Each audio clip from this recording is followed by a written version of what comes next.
listening to the Holy Bible 1-Year Challenge with Master Storyteller Michael Wood, featuring the easy-to-read version and used by permission from Bible League International. Enjoy the show! Hello everyone, welcome to day 137. We're finishing the book of Ruth, and we know that the young Ruth went out to the field to collect grain, and in the process she meets Boaz. And when her stepmother Naomi hears about this, she puts into action a plan, and she tells Ruth some very specific instructions regarding Boaz. But will Boaz go for it? You'll find out in Ruth chapter 4. And we're also continuing in the book of John chapter 9. And if you recall, Jesus healed a blind man on the Sabbath. And after the investigation, the Jews decide to keep this blind man out of the synagogue. And once Jesus hears about this, well, you'll have to see how he reacts. And in John chapter 10, Jesus goes into a parable regarding sheep, a shepherd, and the gate that comes between them. And at first, the people really don't understand the parable. So then Jesus explains it, and that forces people to respond, including the Jews. If you enjoy the show, visit me at patreon.com/storymaster. You'll find the link in the description box below. By contributing as little as $1 per month, you will enable me to continue this ministry, and you'll get cool rewards too. Together, we're going to get through the Bible in 1 year.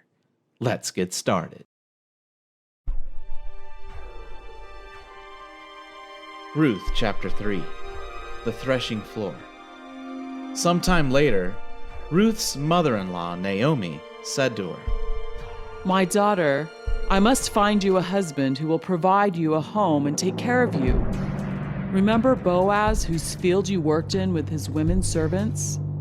As you know, he is our relative. As it happens, he will be working at the threshing floor tonight. So go and get ready. After a bath, put on some perfume and dress up in your best clothes. Then go down to the threshing floor, but don't let Boaz see you until he has finished his dinner. After he eats, he will lie down to sleep. Watch where he goes to lie down. When he goes to sleep, go and lift the covers off his legs and lie down beside him. He will tell you what to do next." Ruth said, I will do everything you say. So Ruth went down to the threshing floor and did everything her mother-in-law told her to do. After eating and drinking, Boaz felt good and went to sleep by the pile of grain. Ruth went very quietly and lifted the cover and lay down beside it. During the night, something startled Boaz and he woke up. He turned over and was surprised to find a woman lying beside him. "Who are you?" he asked. She said, It's me, Ruth. I belong to you. You are our family's protector, so spread your cover over me. Then Boaz said, "May the Lord bless you, my dear Ruth. What you are doing shows more devotion to your family than all the good you have already done for them. You could have looked for a young man to marry, rich or poor, but you did not. Now, my dear, don't worry. I will do what you ask, because all the people in town know you are a fine woman. And it is true that I am a protector for your family. But there is another protector who is a closer relative to you than I am. Stay here tonight, and in the morning we will see if he will take care of you. If he is willing, that will be good. But if he refuses to be your protector, I promise before the Lord that I will take care of you myself. So stay here until morning." So Ruth lay near Boaz the rest of the night. Boaz thought it would be better if no one knew she had come to the threshing floor.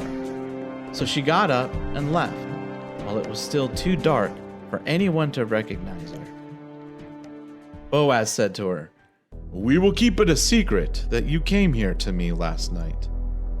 As she was leaving, Boaz said, "Spread out that cloak you have, and hold it up by the edges." So Ruth held it out, and Boaz poured almost 20 kilograms of barley into it. He lifted it up for her to carry on her shoulder. Then he returned to the city. When Ruth came back to her mother-in-law's house, Naomi asked her what happened. Ruth told her everything Boaz had done for her. She said, Boaz gave me this barley and said, "You must not go home without taking this as a gift for your mother-in-law." Naomi said, My daughter, be patient until you see what happens next. Boaz will not rest until he has done all that he should do. He'll take care of it before the end of the day. Ruth chapter 4. Boaz went to the meeting place at the city gate and sat down. Before long, the other family protector came by. This was the one he had told Ruth about. Boaz called to him, "Come and sit down, my friend." So the man came over and sat down. Boaz also asked 10 of the leaders of the city to come and sit down. After they all sat down, Boaz said to the other family protector, Naomi has come back from the hill country of Moab. She wants to sell the land that belonged to our relative Elimelech. I wanted to tell you about this to give you the choice of buying the land. If you want it, you should say so here, in front of all who are present, including the leaders of our people. But if you don't want it, tell me, because I'm the next one in the family who has the right to buy it. The man said, "I will buy the land." Then Boaz said, You should know that when you buy the land from Naomi, I will take her dead son's widow, Ruth the Moabite, to be my wife. Then any child she has will inherit the land, and it will stay in the family of her dead husband. The other man answered, Then I cannot buy it. I don't want to risk losing my own property. You buy the land. I cannot do it." During that time in Israel, when people made an agreement about property, one person took off a sandal and gave it to the other person. This made the agreement legal. So when the man said to Boaz, "You buy the land," he took off his sandal and gave it to Boaz. Then Boaz said to the leaders and all the people, You are witnesses today that I'm buying from Naomi everything that belonged to Elimelech, Kilion, and Mahlon. I'm also taking Ruth, the Moabite widow of Mahlon, as my wife. Then the dead man's property will continue to belong to his family. He will always be remembered by his family and the people in his hometown. You are all witnesses of what I'm doing today.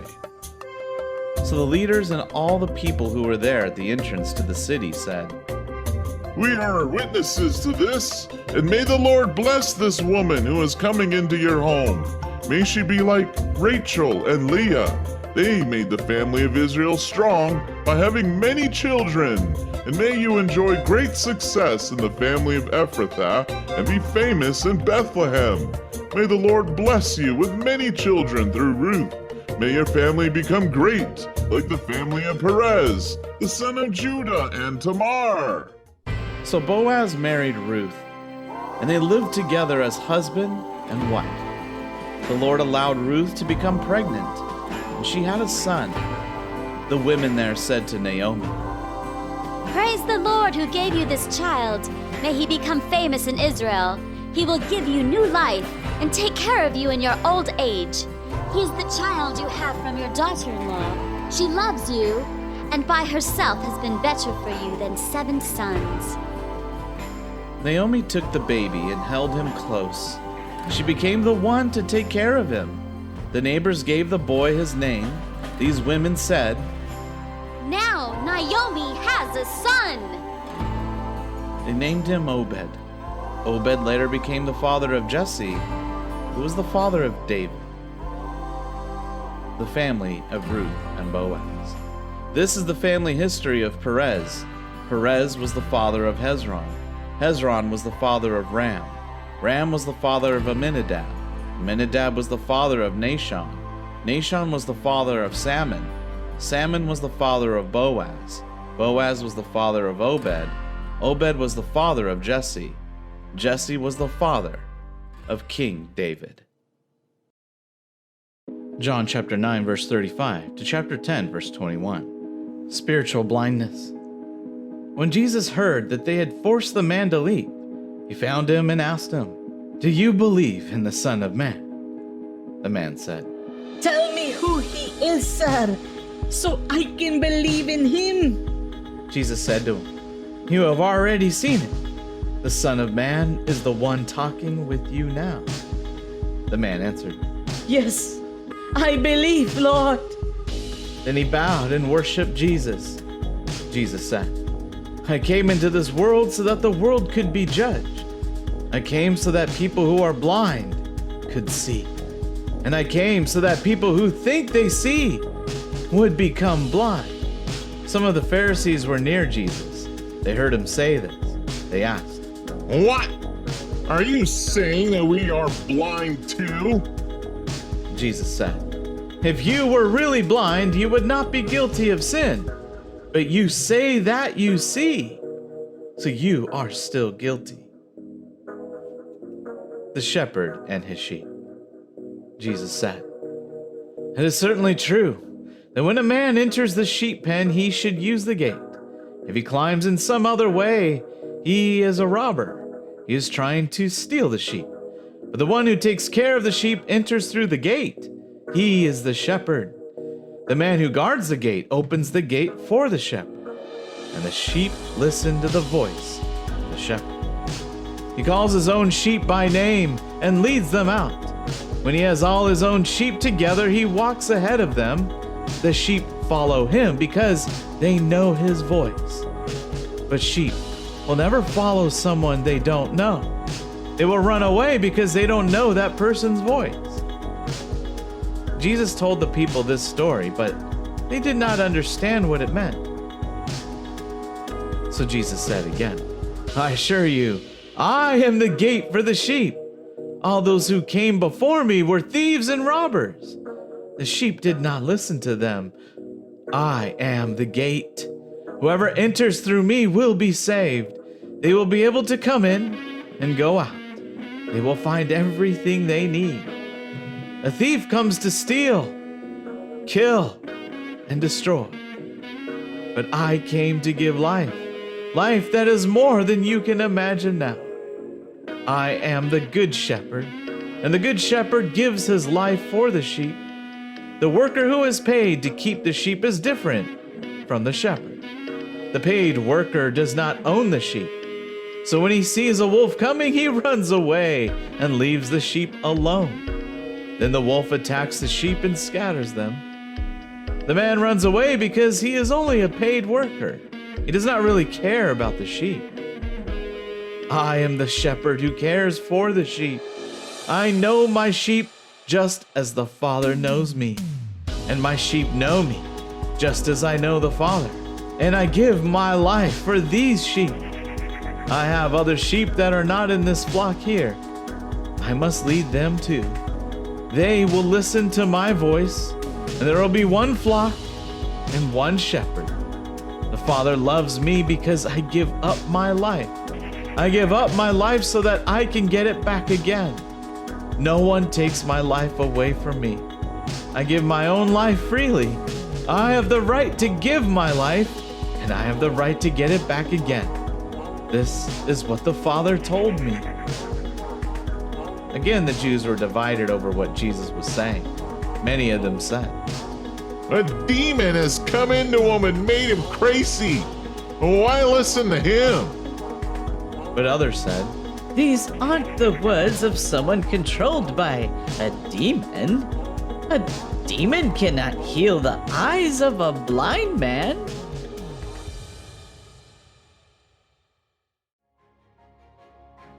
Psalms chapter 62.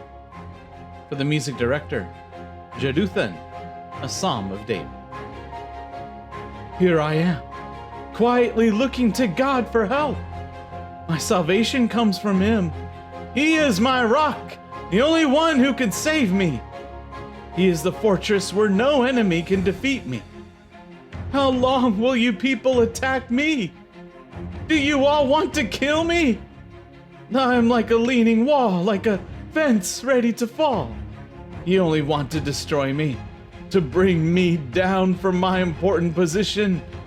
It makes you happy to tell lies about me. In public, you say nice things, but in private, you curse me. Salah. Here I am, quietly looking to God for help. My hope comes from Him. He is my rock, the only one who can save me. He is the fortress where no enemy can defeat me. My victory and honor come from God. He is the mighty rock where I am safe. People always put your trust in God. Tell Him all your problems. God is our place of safety. Salah. People cannot really help. You cannot depend on them. Compared to God, they are nothing, no more than a gentle puff of air. Don't trust in your power to take things by force. Don't think you will gain anything by stealing. And if you become wealthy, don't put your trust in riches. I heard God say once that He is powerful, but I have heard Him say more than once that His love is faithful. Lord, You reward all people for what they do. Thank you, everyone. That was day 137. Join us for day 138. We will begin the book of 1 Samuel, and I'll also give a brief introduction. And in the book of John, the Jewish leaders are once again against Jesus, and they pick up stones to try to kill Him because they claim that He insults God, and then they try to arrest Him. We hope you enjoyed today's verses. Be sure to leave us a positive review and to share this podcast with your friends and family. Please join us for the next episode as we experience the Bible in 1 year.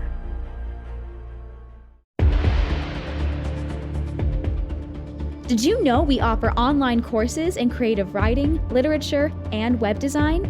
Visit us at storymaster.online to learn more.